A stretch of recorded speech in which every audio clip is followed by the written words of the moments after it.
E aí, já parou para pensar nos mistérios históricos e filosóficos que um arquivo antigo pode guardar? Hoje a gente vai mergulhar fundo numa coleção simplesmente monumental do século XIX, as Cartas dos Mahatmas. É um daqueles textos que ficaram preservados no tempo, mas que trazem ensinamentos que continuam mexendo com a forma como a gente entende a evolução espiritual e o universo até hoje. Vamos nessa? Para não se perder nesse mar de mais de 400 páginas, a gente dividiu essa análise em 5 partes fundamentais, revelando as cartas dos Mahatmas, cosmologia e fraternidade universal, espiritualismo versus ciência oculta, o caminho do discipulado e, por fim, o legado das cartas. Parte 1, revelando as cartas dos Mahatmas e os artefatos históricos. Olhando para esse registro, dá para ver a escrita cursiva, já meio desbotada, né? Originalmente, essas cartas foram escritas com tinta ou lápis azul. É muito louco pensar nisso, porque ancora ideias que são super esotéricas numa realidade muito tangível. Não são apenas abstrações voando por aí. A gente está falando de pedaços de papel reais que cruzaram os Himalaias. E como isso chegou até nós? Bom, entre os anos de 1880 e 1890, isso era uma correspondência estritamente privada. Ninguém mais lia. Aí, em 1923, o A.T. Barker publicou a primeira edição, que foi revisada em 1926. E essa jornada toda nos traz até a edição super recente da TUP, publicada em 2021. Seguindo em frente, vamos para a parte 2, Cosmologia e Fraternidade Universal, que é basicamente o coração filosófico de tudo isso. Sabe o que é mais interessante aqui? O objetivo deles não era só encher a cabeça do pessoal com teoria mística, não. Como a própria citação diz, a fraternidade universal não era uma frase vazia para eles.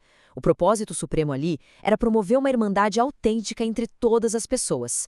Era um chamado ético, muito antes de ser qualquer fenômeno sobrenatural. Mas ok, para entender a visão de universo deles, a gente precisa dominar uns conceitos bem específicos, tipo o Devachan. É importante frisar que não é um lugar físico, tá?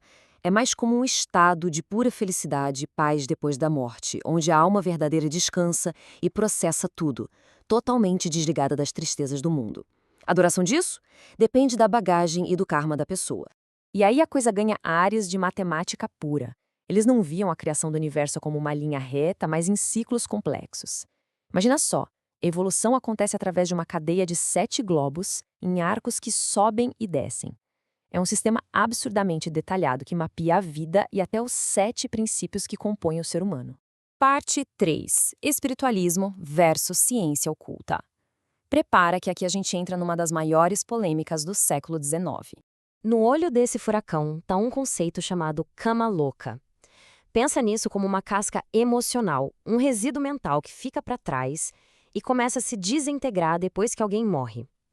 Guarde bem essa ideia de casca vazia, porque ela explica exatamente o motivo das cartas criticarem tantos médiums daquela época. Dá só uma olhada no abismo que existia entre os dois lados. De um lado, o espiritualismo, com a crença de que dava para se comunicar diretamente com as almas dos mortos. Do outro, a ciência oculta dos Mahatmas, batendo o pé e dizendo, de jeito nenhum.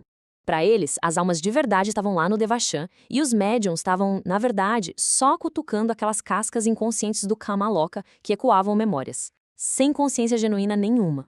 E olha, eles não poupavam palavras. Chamavam o espiritualismo na lata de uma superstição insana e fatal, literalmente. Isso mostra o peso da coisa. Eles acreditavam profundamente que, ao invés de ajudar, essas sessões espíritas estavam criando ilusões e multiplicando o sofrimento humano. Vamos para a parte 4, o caminho do discipulado e as exigências que, vou te falar, eram pesadíssimas. Lendo as entrelinhas desses manuscritos, a gente se depara com um lado muito, mas muito humano, sem filtros. A gente lê sobre intrigas, fragilidades e até uns conflitos de ego entre as grandes mentes do ocultismo daquele século.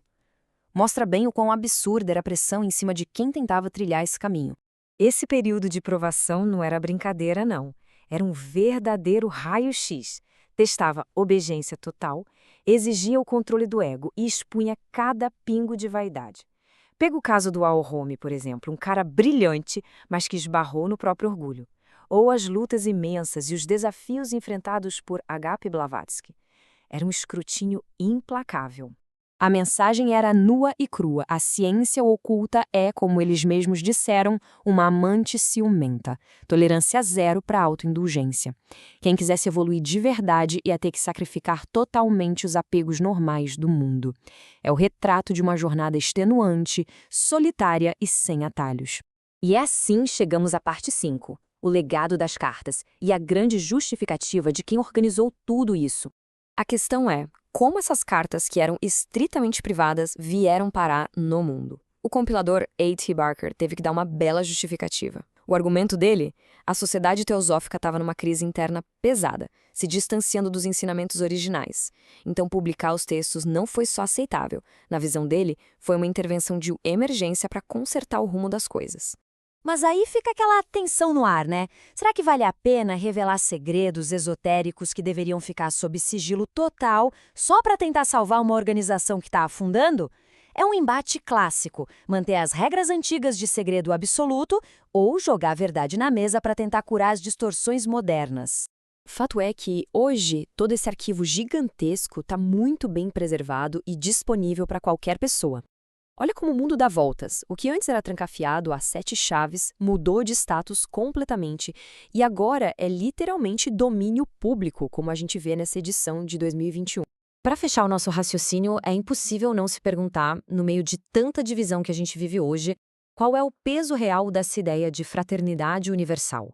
Atrás de toda aquela teoria complexa sobre dimensões, globos e pós-morte, talvez essa busca simples e pragmática por união seja exatamente o que o nosso mundo mais precisa. E a gente mal começou a arranhar a superfície dessas páginas. Fica aí a reflexão. O que você acha?